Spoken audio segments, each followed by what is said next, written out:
اعوذ باللہ من الشیطان الرجیم بسم اللہ الرحمن الرحیم اللہم صلی علی سیدنا و مولانا محمد وبارک وسلم یا صاحب الجمال و یا سید البشر من وجهک المنیر لقد نبر القمر لا يمكن الثناء كما كان حقه بعد از خدا بزرگ توی قصہ مختصر۔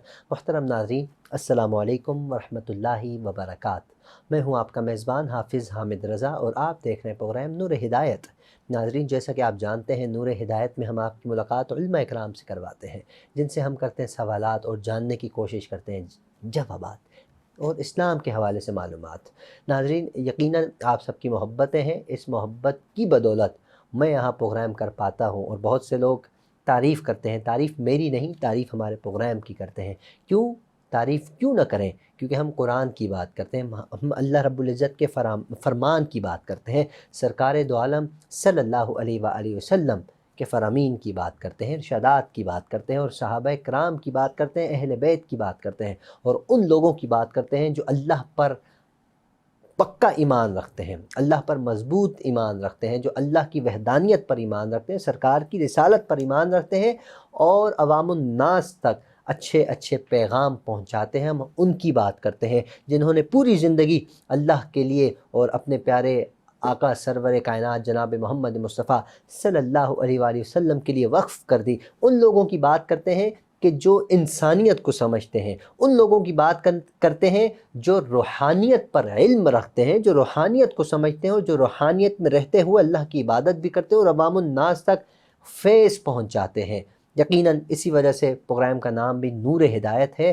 ہدایت حاصل کرتے ہیں، نور حاصل کرتے ہیں ہدایت کا۔ اللہ رب العزت ہمارا پروگرام کرنا قبول فرمائے اور آپ سب کا ساتھ ہمیشہ یوں ہی سلامت رہے۔ آج کے ہمارے معزز مہمان علماء اکرام تشریف لاتے ہیں، بڑی روحانیت والی محفل سجتی ہے، قرآن کی بات کرتے ہیں۔ آج بھی ہمارے ساتھ علماء اکرام کا جو گلدستہ ہے اسی میں سے ایک خوبصورت پھول، بہت ینگ سے بہت خوبصورت انداز میں گفتگو فرماتے ہیں، الحمدللہ حافظ قرآن بھی ہیں اور سینکڑوں کی تعداد میں حفاظ ان کے ہاتھوں سے نکلے ہیں۔ وہ حفاظ کے جب قیامت کا دن ہوگا ان حفاظ کا چہرہ 14ویں کی چاند کی طرح چمک رہا ہوگا اور حفاظ کے سر پر نورانی تاج ہوگا، اور وہ حفاظ کے جو اپنے خاندان کے کچھ افراد کی بخشش کرنے کا سما بھی بنیں گے، وہ کہ جن پر جہنم کا سلسلہ اسٹارٹ ہو چکا ہوگا۔ علماء اکرام اس بارے میں بات کرتے ہیں، ہم سنتے ہیں۔ آج ہمارے معزز مہمان حضرت علامہ حافظ محمد عامر قریشی دامت برکاتہم العالیہ۔ السلام علیکم علامہ صاحب۔ وعلیکم السلام ورحمۃ اللہ وبرکاتہ۔ کیسے مزاج، خیریت سے ہیں جی آپ؟ جی اللہ کا فضل، آپ سنائیں خیریت؟ اللہ کا احسان، ماشاءاللہ آپ بہت پیارے لگ رہے ہیں آج۔ جزاک اللہ، بہت اللہ رب العزت نظر بس سے محفوظ فرمائے۔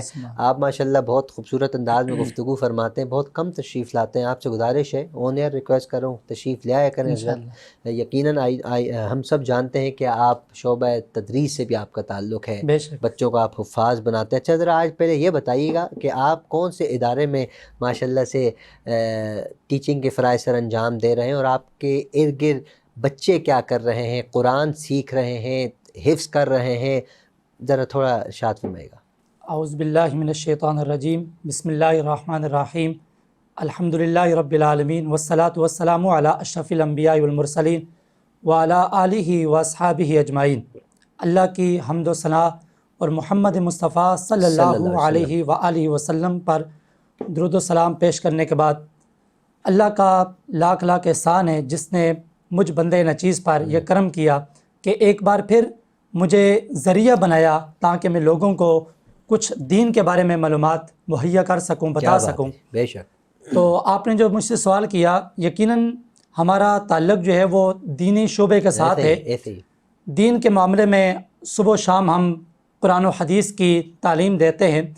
میں بیسک ہوتا ہوں قائد آباد مدینہ ٹاؤن مجاہد اہل سنت مولانا محمد فرید قادری صاحب کا ماشاءاللہ بہت اچھا مدرسہ ہے جہاں پر بچے ناظرہ قرآن مجید پڑھتے ہیں، ناظرہ قرآن مجید کی تعلیم حاصل کرتے ہیں، قرآن مجید کو حفظ کرتے ہیں، اور اس سے بڑھ کر قرآن مجید کو سمجھنے کا جو ذریعہ ہے یعنی درس نظامی وہاں پر وہ بھی موجود ہے۔ اچھا، اور الحمدللہ مجھے اللہ نے اس چیز کے لیے چنا ہے کہ میں سم ٹائم جو ہے وہ بچوں کو قرآن مجید حفظ بھی کراتا ہوں، حفظ کی تدریس بھی کرتا ہوں، اور ساتھ جو ہے وہ درس نظامی کے میرے پاس کچھ پیریڈ بھی ہیں۔ اچھا ماشاءاللہ، بڑے اعزاز کی بات ہے یہ تو۔ بے شک اللہ تعالیٰ نے اس چیز کے لیے چنا ہے، بس دن رات اخلاص کے ساتھ اللہ کی رضامندی کے لیے, اللہ کو راضی کرنے کے لیے ہم اللہ کے راستے پر لگے ہوئے ہیں. اللہ رب العزت قبول فرمائے. یہ تو آپ نے, مجھے یہ نہیں معلوم تھا کہ آپ حفظ بھی کراتے ہیں اور ساتھ ساتھ شعبہ یہ درس نظامی تو العلماء ورثۃ الانبیاء, وہ علماء اکرام کے جو دین کے وارث ہیں, انبیاء کے وارث ہیں, اور سرکار بڑا پسند فرماتے ہیں اور اللہ بڑا پسند فرماتا ہے جو علم دین سیکھنے کی راہ پر نکلتے ہیں, اور آپ ان کے استاد ہیں. اللہ رب ہاں, استاد کی جب بات ہو ناظرین, آج کا ہمارا موضوع بھی یہ, میں نے جو استاد کا ذکر کیا, اور یقیناً ہمارے ساتھ استاد موجود ہیں, استاد محترم موجود ہیں, اور آج کا ہمارا موضوع بھی استاد کے حوالے سے کہ استاد کا مقام ہمارے معاشرے میں کیا ہے. وقت بہت مختصر سا ہے, ڈائریکٹ میں موضوع کی طرف بڑھتا ہوں حضرت, کیونکہ ہمارے معاشرے میں استاد کی ویلیو بہت کم ہوتی چلی جا رہی. وہ دن بھی ہوا کرتا تھا کہ استاد جس رستے سے گزرتا تھا نا, شاگرد کانپتا تھا, شاگرد اس رستے سے نہیں گزرتا تھا. آج سلسلہ ایسا ہے کہ استاد گزر رہا ہے, شاگرد اکڑ کے گزرتا ہے. اس کی بھی کوئی وجہ, ہم اس پہ گفتگو کریں گے, لیکن سب سے پہلے استاد کا حمزہ سین تا الف دال ارشاد فرمائے گا. استاد جی, استاذ تعلیم میں استاذ یا معلم وہ ہوتا ہے جو متعلم یا طالب علم کی مدد, معاونت اور رہنمائی کرتا ہے. جی, ابتدائی اور ثانوی درجے کے جو بھی مدارس ہیں, جامعات ہیں, اسکول ہیں یا جو کالج ہیں, الغرض کوئی بھی درسگاہ, دنیا کی کوئی بھی درسگاہ ہو, کوئی بھی شعبہ ہو, وہ استاذ کے بغیر ایسی ہے, وہ درسگاہ استاد کے بغیر ایسی ہے جیسے ماں کے بغیر گھر. یعنی ایک گھر, اگر اس گھر میں چھوٹے چھوٹے بچے ہوں اور ان کے سر سے ماں کا ہاتھ اٹھ جائے, ماں موجود نہ ہو, ماں دنیا سے چلی جائے, تو جس طرح ان بچوں کی پرورش مشکل ہو جاتی ہے, بڑی مشکل سے مشکل ہوتی ہے, اسی طرح جو ہے وہ ایک جو درسگاہ ہوتی ہے, وہاں پر اگر استاذ نہ ہو, استاد کا کردار جو ہے وہ ماں کے برابر ہوتا ہے. جس طرح گھر ماں کے بغیر نہیں چل سکتا, اسی طرح کوئی بھی درسگاہ ہو وہ استاد کے بغیر نہیں چل سکتی. لہٰذا کوئی بھی درسگاہ ہو, اس کے لیے ایک اچھے استاد کا ہونا جو ہے وہ لازمی ہے. جی اچھا, میں چاہوں گا جیسے کہ اچھے استاد کو ہونا لازمی ہے, درسگاہ ہے. اچھا, استاد کی فضیلت کیا قرآن مجید میں ہے؟ اگر ہے تو کس مقام پر؟ اس کے ساتھ ساتھ میں چاہوں گا حدیث کو بھی اگر ایڈ کر دیجئے, ہے تو کس مقام پر ارشاد فرمائیں؟ دیکھیں, علم کا حقیقی جو سرچشمہ ہے وہ خود اللہ رب العزت ہے. اللہ پاک نے سب سے پہلے حضرت آدم علیہ السلام کو علم کی بنا پر فرشتوں پر برتری دی. جی, اللہ تعالیٰ نے آدم علیہ السلام کو کچھ نام سکھائے اور پھر فرشتوں سے کہا کہ تم ان چیزوں کے نام بتاؤ. فرشتوں نے کہا اللہ ہم تو نہیں جانتے. وہ علم اللہ پاک نے آدم علیہ السلام کو عطا کیا, اور اس کے بعد اللہ تعالیٰ نے انبیاء کرام علیہ السلام کے ذریعے لوگوں کو, انسانوں کو علم کے زیور سے آراستہ فرمایا. ہمارے نبی محمد مصطفیٰ صلی اللہ علیہ وآلہ وسلم جب منصب رسالت پر فائز ہوئے تو اللہ نے ہمارے نبی کے پاس, اللہ نے اپنے محبوب کے پاس جبرائیل امین علیہ السلام کے ذریعے سب سے پہلی جو وحی نازل فرمائی قرآن مجید فرقان حمید کے اندر. اللہ پاک نے ارشاد فرمایا اقرأ بسم ربک الذی خلق. یعنی جبرائیل امین جب ہمارے محبوب کے پاس سب سے پہلی وحی لے کر آئے تھے وہ علم کے متعلق تھی. فرمایا اقرأ بسم ربک الذی خلق, پڑھو اپنے رب کے نام سے جس نے جو ہے وہ تمام جانوں کو پیدا فرمایا. تو اسلام سے قبل, اسلام سے پہلے لوگوں کے درمیان پڑھنا لکھنا معیوب سمجھا جاتا تھا. تعلیم جو ہے وہ لوگوں کے درمیان معیوب سمجھی جاتی تھی. جب ہمارے آقا, جب محمد مصطفیٰ صلی اللہ علیہ وسلم دنیا کے اندر تشریف لائے تو حضور نے لوگوں کو دین کی طرف جو ہے وہ راغب کیا. حضور نے جو ہے وہ, اللہ نے حضور کو جو علم دیا تھا, حضور نے لوگوں کو دین کی طرف راغب کیا, متوجہ کیا, لوگوں تک جو ہے وہ دین کی تعلیم پہنچائی. اور حضور اس اعتبار سے جو ہمارے نبی ہیں وہ سب سے پہلے استاذ ہیں. وہ کسی نے کہا تھا کہ شاگرد ہیں ہم میر سے, استاد کے راسخ.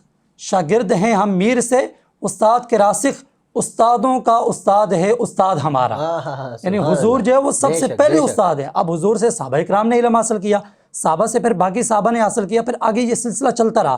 تو سب سے پہلے جو استاد ہیں وہ ہمارے نبی, ہمارے آقا محمد مصطفیٰ صلی اللہ علیہ وآلہ وسلم ہے. اچھا، جیسے کہ حضرت آپ نے ارشاد فرمایا، ناظرین استاد کا مقام ہمارے معاشرے میں اگر دیکھا جائے، سرکار دو عالم صلی اللہ علیہ وآلہ وسلم نے استاد کے حوالے سے بہت سے ارشادات فرمائے. اللہ رب العزت نے بھی استاد کی فضیلت کو بلند رکھا ہے، استاد کا مقام بہت بلند ہے. لیکن ہم اگر اپنے معاشرے میں نظر دوہرائیں تو ہمیں ایسا محسوس ہوتا ہے کہ دور حاضر میں استاد کی عزت اس طرح کی نہیں رہی جو ہمیں حکم ہے. ہم سب کو چاہیے ہم اپنے بچوں کو، ہمارے یقیناً آنے والی نسلیں جو ہے ان کو ہم گائیڈ کر سکیں. اس وقت جو استاد ہے اس کو بھی رول ماڈل ہونا چاہیے اپنے اسٹوڈنٹس کا. ہمارے ہاں مسئلہ دراصل یہ ہے، میں علامہ صاحب سے بھی اس کا یہ سوال کرنا چاہوں گا. استاد کا رتبہ نو ڈاؤٹ بہت بلند ہے، لیکن ہمارے ہاں ہم نے دیکھا ہے کچھ استاد ایسے ہوتے ہیں، کچھ ٹیچرز ایسے ہیں جو اپنے شاگردوں کے ساتھ، اپنے اسٹوڈنٹ کے ساتھ بہت زیادہ گھل مل کر رہنے لگ گئے ہیں، تفریح، مستی، مذاق. شاید اسی وجہ سے وہ اسٹوڈنٹس اپنے استاد کا احترام نہیں کر پاتے. آپ اس بارے میں کیا ارشاد فرمائیں گے؟ استاد کو کیسا ہونا چاہیے اپنے شاگردوں کے سامنے؟ آپ نے ماشاءاللہ بہت اچھا سوال کیا. اصل میں دیکھیں جو دور گزرتا جاتا ہے اس طرح ٹیکنالوجی کی چیزیں جو ہیں وہ عام ہوتی ہیں، نظام جو ہے وہ بدلتا جا رہا ہے. پہلا دور اس طرح ہوتا تھا کہ جس طرح آپ نے پہلے بولا کہ ایک ٹیچر جب گزرتے تھے تو شاگرد سیم کر ڈر کر جو ہے وہ کھڑا ہو جاتا تھا. بلکہ میں نے اپنی آنکھوں سے دیکھا ہے، ایسا بھی ہوا کہ ایک قاری صاحب، ایک علامہ صاحب، ایک ٹیچر جب آ رہے ہوتے تھے تو بچے راستے سے بھاگ جاتے تھے. جی بالکل ایسا ہوتا تھا. استاد آ رہے ہوتے تھے، بچے وہ راستے ہی چھوڑ دیتے تھے. لیکن اب چونکہ وہ سلسلہ نہیں رہا، آپس میں کافی جو ہے وہ ذہن مختلف ہو چکے ہیں، اس وجہ سے سختی کا نظام جو ہے وہ بالکل ختم ہو گیا ہے. سختی کا نظام ختم ہونے اگرچہ ختم ہو چکا ہے، لیکن اس سے یہ مراد نہیں ہے کہ استاد جو ہے وہ شاگرد کے ساتھ ہر چیز شیئر کرے، نہیں. بلکہ ٹھیک ہے، آپ جو ہے وہ ایک شاگرد جو آپ کے پاس پڑھتا ہے، آپ اس کو اچھے طریقے سے سمجھائیں، کچھ باتیں اس کے ساتھ شیئر کریں، لیکن بچے کے ساتھ اتنا فری نہیں ہونا چاہیے کہ بچہ جو ہے وہ آپ کی عزت کرنا ہی چھوڑ دے. جب استاد بچے کے ساتھ بہت زیادہ فری ہو جاتا ہے، ہر معاملے میں جو ہے وہ اسے اپنے ساتھ رکھتا ہے، تعلیم کے معاملات کے ساتھ جہاں تک تعلیم کا وہ کام بنتا ہے، تعلیم ہے، اس حد تک جو ہے وہ استاد بچوں کو اپنے ساتھ رکھ سکتا ہے. لیکن اس کے علاوہ استاد کے جو ذاتی مسائل ہوتے ہیں، ذاتی کام ہوتے ہیں، اس کے اندر جب استاد بچوں کو دخل اندازی کی اجازت دیتا ہے تو پھر جو ہے وہ بچہ کو استاد کی عزت نہیں کرتا. بالکل. اچھا، ہر کوئی بھی موضوع ہو نا اسلام سے ریلیٹڈ تو ہم اس کی رہنمائی حاصل کرتے ہیں صحابہ اکرام سے. تو میں چاہوں گا کوئی صحابہ اکرام کے اقوال بھی اگر ہمارے ناظرین تک شیئر کر دیے جائیں کہ صحابہ اکرام استاد کے حوالے سے کیا ارشاد فرماتے ہیں. اگر صحابہ اکرام کی زندگیوں کو دیکھا جائے تو امیر المؤمنین حضرت سیدنا عمر فاروق رضی اللہ تعالیٰ عنہ، آپ ایک بہت بڑی اسلامی سلطنت کے عظیم الشان خلیفہ تھے. بہت بڑی اسلامی سلطنت تھی جس کے آپ خلیفہ تھے. تو آپ سے کسی نے پوچھا کہ آپ بہت بڑی اسلامی سلطنت جو عظیم الشان سلطنت ہے اس کے آپ خلیفہ ہیں، اب اتنے بڑے جو اسلامی سلطنت ہے اس کے آپ خلیفہ ہونے کے بعد کیا آپ کے دل کے اندر کوئی اور حسد بھی باقی ہے؟ یعنی اللہ نے تو آپ سے یہ کام لیا ہے، اتنی بڑی سلطنت کے آپ خلیفہ ہیں، لیکن کیا یہ ہونے کے بعد بھی آپ کے دل کے اندر کوئی حسرت باقی ہے؟ تو آپ نے جواب ارشاد فرمایا اگرچہ میں بہت بڑی سلطنت کا خلیفہ ہوں، لیکن میرے دل کے اندر پھر بھی یہ حسرت باقی ہے کہ کاش میں ایک معلم ہوتا، کہ کاش میں ایک استاذ ہوتا. یعنی سلطنت کا خلیفہ ہونا اتنی بڑی بات نہیں ہے کہ جتنا ایک معلم اور ایک استاد ہونا بہت بڑے کمال کی بات ہوتی ہے. اور اس کے علاوہ حضرت علی المرتضیٰ کرم اللہ وجہ الکریم، آپ ارشاد فرماتے ہیں کہ جس نے مجھے ایک حرف بھی بتایا میں اس سے استاد سمجھتا ہوں. یعنی جس نے ایک حرف مجھے سکھایا، ایک حرف مجھے بتایا، وہ فرماتے ہیں کہ میں اسے استاد سمجھتا ہوں. اگر وہ میرے گلے میں رسی ڈال کر گلیوں میں مجھے گھسیٹے، آپ فرماتے ہیں کہ پھر بھی میں اس کے کوئی کچھ نہیں بولوں گا، کیونکہ وہ میرا استاذ ہے. میں پھر بھی جو ہے وہ اس کی عزت کروں گا، اس کا میں ادب کرتے ہوئے میں خاموش رہوں. اچھا حضرت، میں نے بھی ایک واقعہ سنا تھا، ہمارے بہت بڑے بزرگ ہیں ان کے حوالے سے کہ وہ بہت بڑے بزرگ تھے، ان کے لاکھوں کی تعداد میں اسٹوڈنٹس ہیں جو اس وقت پوری دنیا میں جو گزرتا وقت چلا جا رہا ہے لیکن سب انہی کو فالو کر رہے ہیں. تو وہ ایک مرتبہ جگہ پر پڑھا رہے تھے ایک مقام پر، تو پڑھاتے پڑھاتے وہ جب ان کے ہجوم تھا اسٹوڈنٹس کا تو وہ درس دیتے دیتے ایک دم کھڑے ہو گئے. 5 منٹ کھڑے رہے تو اس کے بعد جب وہ بیٹھے تو ان کے شاگرد حیران ہو گئے کہ آج تک استاد محترم نے ایسا نہیں کیا کہ وہ کھڑے ہوں اور 5 منٹ بعد دوبارہ بیٹھ جائیں. تو انہوں نے سوال کیا کہ حضرت استاد صاحب یہ ارشاد فرمائیے کہ یہ کیا ماجرا تھا. تو انہوں نے کہا فلاں چرواہا فلاں جگہ سے گزر رہا تھا تو اس کے ادب میں کھڑا ہو گیا، وہ جب تک میری نظروں سے اونجل نہیں ہو گیا میں تب تک بیٹھا نہیں. تو نے کہا حضرت وہ تو چرواہا ہے تو اس کے ادب میں اتنا کیوں؟ نے کہا وہ میرا استاد ہے. بتانے والوں نے بتایا استاد اس لیے کہ ایک سوال ایک مرتبہ آپ لوگوں نے مجھ سے کیا تھا، اس کا جواب میرے ذہن میں، ظاہر سی بات ہے اب استاد کمپیوٹر تو نہیں ہے، اب استاد ایسا تو نہیں کوئی بھی سوال کرے. ہمارے ہاں تو ایسا ہے نا، اگر ہم کسی استاد سے کوئی سوال کر رہے ہیں، ہمارے ہاں تو آج کل اسٹوڈنٹس چیک کر رہے ہوتے ہیں آتا بھی یہ نہیں آتا، یہ گناہ بھی ہے استاد بہت بڑا گناہ ہے. لیکن وہ دراصل وہ ان کو جواب نہیں، انہوں نے کہا میں نیکسٹ ٹائم آپ کو بتا دوں گا. ان کو جواب نہیں آتا تو انہوں نے نہیں دیکھا کہ میں تو بڑا استاد ہوں، میں تو آج کے دور کا بہت بڑا اللہ کا ولی ہوں. انہوں نے چرواہے سے سوال کیا کہ وہ جانوروں سے متعلق سوال تھا، تو انہوں نے ان کو جواب دیا. تو اس کے بعد وہ اس کا احترام ایسا بجا لاتے جیسے ان کا استاد ہے. انہوں نے کہا اگر مجھے کوئی ایک لفظ بھی سکھاتا ہے وہ میرے استاد کے زمرے میں، وہ میرے استاد کے درجے پر فائز ہوتا ہے. تو وہ ہمارے وقت کے امام ہے. میں اب آپ کو نام بتاتا چلوں، امام اعظم ابو حنیفہ، سبحان اللہ بہت بڑا نام ہے. ابھی لاسٹ پروگرام ہم نے امام اعظم امام صاحب پر کیا، اللہ رب العزت قبول فرمائے. اس طرح کے واقعات ہمیں سننے کو ملتے ہیں. میں چاہتا ہوں ایک کوئی واقعہ کوئی اسلاف کے حوالے سے کوئی روشنی ڈالے. ہمارے اسلاف استاد کے احترام کے حوالے سے کیا ارشاد فرماتے ہیں؟ حضرت یحییٰ بن معین رضی اللہ تعالیٰ عنہ، آپ بہت بڑے محدث ہیں. حضرت یحییٰ بن معین رحمۃ اللہ علیہ آپ کے بارے میں امام بخاری علیہ رحمہ ارشاد فرماتے ہیں کہ محدثین کا جتنا احترام کرتے ہوئے میں نے حضرت یحییٰ بن معین کو دیکھا ہے، اتنا احترام کرتے ہوئے میں نے کسی کو نہیں دیکھا. سبحان اللہ. یعنی حضرت یحییٰ بن معین محدثین کا بہت احترام کرتے تھے، اور شاید کہ یقیناً اسی وجہ سے وہ بہت بڑے محدث بن گئے تھے. جو استاد کا احترام کرتا ہے بعد میں وہی جا کر استاد بنتا ہے. وہ کسی نے کہا تھا نا، وہی شاگرد پھر استاد، وہی شاگرد ہو جاتے ہیں استاد جوہر، وہی شاگرد ہو جاتے ہیں استاد جوہر جو اپنے جان و دل سے خدمت استاد کرتے ہیں. جو اپنی جان و دل سے استاد کی خدمت شاگرد کرتا ہے، پھر مستقبل کے اندر جو ہے وہی شاگرد استاد بنتے ہیں. اور اس کے علاوہ حضرت مغیرہ فرماتے ہیں کہ ہم استاد سے اتنا ڈرتے تھے اور استادوں کا اتنا ادب کرتے تھے کہ جتنا لوگ بادشاہوں کا کرتے ہیں، جتنا لوگ بادشاہوں سے ڈرتے ہیں، ہم استاد کا اتنا ادب و احترام کرتے تھے. اور اس کے علاوہ ایک استاد ہے جو پتھر کو تراش کر ہیرا بنا دیتا ہے.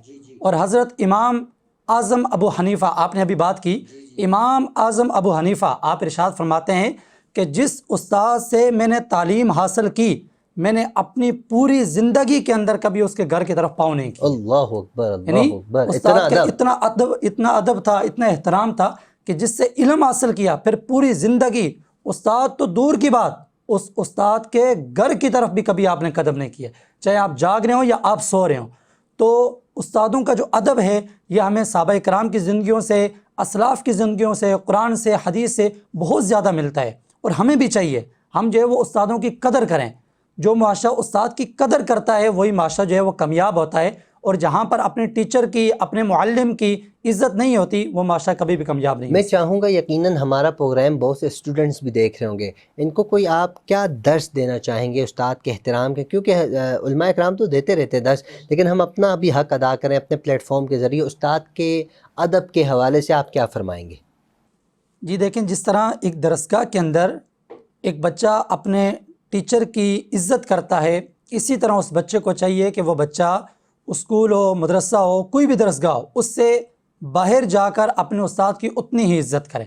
بلکہ اگر درسگاہ سے باہر ایک بچے کو اپنا استاد نظر آتا ہے تو اس بچے کو چاہیے اگر وہ بچہ بھاگ رہے تو وہ آہستہ ہو جائے، اگر وہ بیٹھا ہوا ہے تو استاد آ رہے ہیں تو وہ کھڑا ہو جائے، اگر وہ سوار ہے تو وہ سواری سے اتر جائے، اگر وہ کسی جگہ پر بیٹھا ہوا ہے جب استاد آ رہے ہیں تو وہ کھڑے ہو جائے. اور اسی طرح اگر وہ جا رہا ہے، چل رہا ہے، اس نے دیکھا تو اس کے پیچھے استاد آ رہے ہیں، اب وہ کھڑا ہو جائے، رک جائے، اپنے استاد کو آگے کرے اور خود استاد کے پیچھے چلے. سلام کرنے کی بھی کوشش کرے، بے شک سلام کرنے کی بھی کوشش کرے، استاد کی عزت بھی کرے. اور اس کے علاوہ اگر استاد کوئی کام کر رہے ہیں، شاگرد دیکھ رہے کہ ہمارے استاد جی جو ہے وہ کچھ کام کر رہے ہیں، اب شاگرد کو چاہیے کہ وہ خود یا تو ان کی مدد کرے یا ان کو بولے کہ آپ سائڈ پہ ہو جائیں، آپ کا یہ کام میں کر دیتا ہوں۔ اور اگر راستے میں استاد شاگرد کو مل جائے تو اب شاگرد کو یہ چاہیے کہ اگر استاد کے ہاتھ میں کوئی چیز ہے، ہاتھ میں کوئی چیز ہے تو بھاری چیز، کوئی شوق بھاری پر کوئی کچھ چیز ہے، کوئی بھی نارمل چیز بھی ہو، وہ بھی استاد سے لے لے، ان کا ہاتھ جو ہے وہ فارغ کر دیں۔ یہ بھی ایک استاد کا ادب ہوتا ہے۔ اگر استاد مسجد کے اندر نماز ادا کر رہے، نماز ادا کر کے مسجد سے باہر نکلیں، اب شاگرد کو اگر پتہ، شاگرد دیکھ رہے کہ استاد صاحب باہر نکل رہے ہیں، اب شاگرد کو چاہیے کہ وہ استاد کی جوتیاں سیدھی کرے۔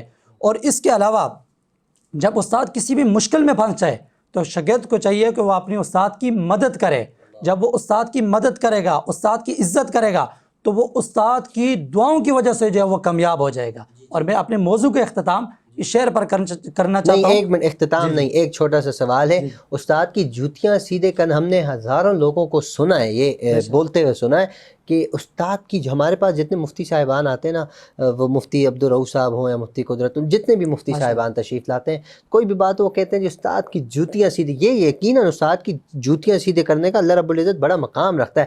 آپ سے آخری سوال ہے حضرت، مختصر سے جواب دیجیے گا، کبھی ایسا ہوا آپ، کیونکہ آپ بھی استاد ہیں ماشاءاللہ سے، آپ کا شاگرد آپ کے سامنے آیا اور اس نے آپ کو دیکھا بھی ہو، پاس سے گزر گیا ہو، ایسا ہوا ہوگا؟ اگر ہوا ہے تو فیلنگ کیا ہوتی ہے اس وقت؟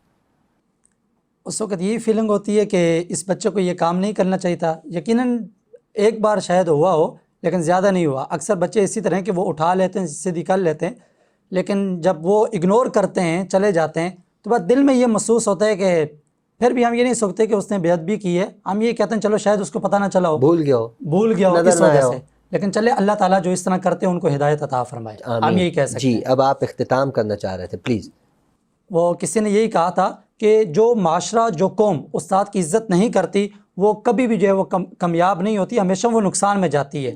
اس نے کہا تھا یہ غم کھاتا چلا جاتا ہے مجھ کو، یہ غم کھاتا چلا جاتا ہے مجھ کو، مجھے اس خوف سے فرصت نہیں ہے۔ ہوئے ہوئے، یہ غم کھاتا چلا جاتا ہے مجھ کو، مجھے اس خوف ہی سے فرصت نہیں ہے، کہیں برکت نہ اٹھ جائے وہاں سے جہاں استاد کی عزت نہیں ہے۔ اللہ اکبر، ایسا ہی تو ہے یہاں پر بے شک۔ ہمارے معاشرے میں، یہی ہے۔ استاد تو سڑکوں پر بیچارے احتجاج کر کر کے تھک گئے، بہت سے معاملات ہیں، اللہ رب العزت آسانیاں پیدا فرمائے۔ مفتی علامہ صاحب آپ کا بہت بہت شکریہ، اللہ رب العزت آپ کے جو ہمارے ٹوٹے پھوٹے الفاظ ہیں قبول فرمائے، اور ہمیں بھی استاد کے احترام بجا لانے کی توفیق عطا فرمائے۔ ناظرین، آپ سے گزارش، اپنا، اپنے اہل و عیال، اپنے پڑوسی، اپنے رشتہ دار، سب کا خیال رکھیے۔ وینس ٹی وی کی پوری ٹیم کو اپنی خصوصی دعاؤں میں یاد رکھیے۔ انشاءاللہ ملتے ہیں نئے پروگرام میں نئے موضوع کے ساتھ۔ السلام علیکم ورحمۃ اللہ۔